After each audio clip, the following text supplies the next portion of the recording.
Et aujourd'hui, dans la petite causerie, Massa Diabaté nous parle d'un livre. On a hâte de savoir. Oui, Sofiat, aujourd'hui, je vous parle de Afrique et développement. Où sont passés nos intellectuels?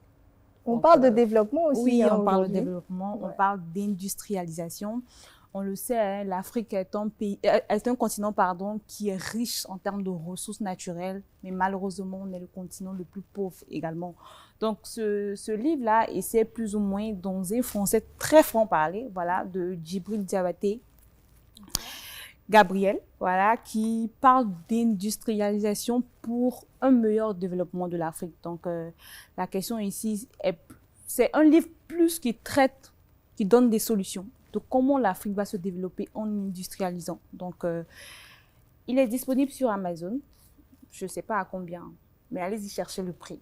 D'autant plus que la particularité des pays développés qu'on appelle pays industrialisés, exactement, comme la Chine, le Japon là, aujourd'hui, donc c'est par c'est par l'industrialisation aujourd'hui qui sont plus ou moins développés. Nous tous on le sait, hein, les commerçants en général, on prend les marchandises à l'extérieur. Mais pourquoi?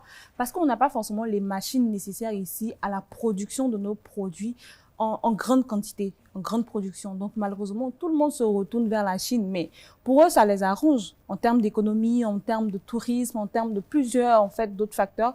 Et aujourd'hui, c'est dommage qu'on vienne aussi puiser, par exemple, notre cacao. Et puis, on va l'industrialiser pour venir vendre un chocolat tellement cher ici, alors que c'est nous, on a produit notre cacao. Ouais. Ça, c'est un point qui me fait beaucoup mal même. Et il y a le deuxième, voilà, justement, il y a la deuxième pensée. Où sont passés nos intellectuels? Où sont passés nos intellectuels? Pourquoi? Parce que, malheureusement, aujourd'hui, on a l'impression que nos intellectuels travaillent plus pour l'Occident que nous-mêmes. Moi, je suis passionnée de politique. C'était la fuite des cerveaux à l'époque, je me souviens bien de ce cours-là. C'est ça. Ouais.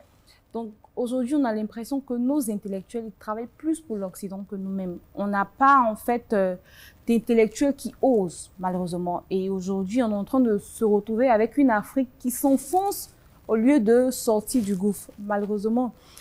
Avant, dans les années 1998, je crois, et derrière encore, le Japon et la Côte d'Ivoire étaient plus ou moins au même niveau en termes d'échelle de développement. Mais où ils sont aujourd'hui, c'est même pas à comparer. Voilà, c'est même pas à comparer aujourd'hui. Donc, malheureusement, on interpelle encore nos intellectuels et même nous-mêmes qui sommes en train de, parce qu'on est la jeunesse, hein, on est l'avenir de l'Afrique, on est en train de plus ou moins voir ce que nos parents ont laissé. On a le choix entre continuer dans cette lancée ou améliorer les choses, changer les choses. Donc, j'ai une question par contre sur ça. Est-ce que l'industrialisation est, je dirais pas équivaut, mais rentre dans le cadre de l'intelligence artificielle? Alors, on peut également se servir de l'intelligence artificielle hein, pour pouvoir industrialiser. Et très vite même. Voilà, c'est un domaine d'activité, notamment l'agriculture. Pourquoi pas l'agriculture? Rendre ça de façon plus professionnelle grâce à l'intelligence artificielle. Également aussi, on peut utiliser l'intelligence artificielle aussi pour pouvoir développer ou industrialiser d'autres secteurs d'activité, que ce soit le domaine de la santé, la finance ou le domaine du transport également. Donc, il est important également aussi de consolider l'IA et l'industrialisation pour apporter plus de solutions à la population. D'accord, c'était la petite causerie avec Massa. Voilà, ce livre, il est disponible. Je ne connais pas le prix, allez-y chercher. Moi, ça a été dédicacé par l'auteur lui-même, parce que c'est un diabaté comme moi.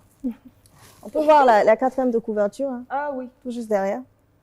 D'accord. Merci Massa. De rien. On se retrouve très vite. Inch'Allah. Pour la petite causerie encore une fois.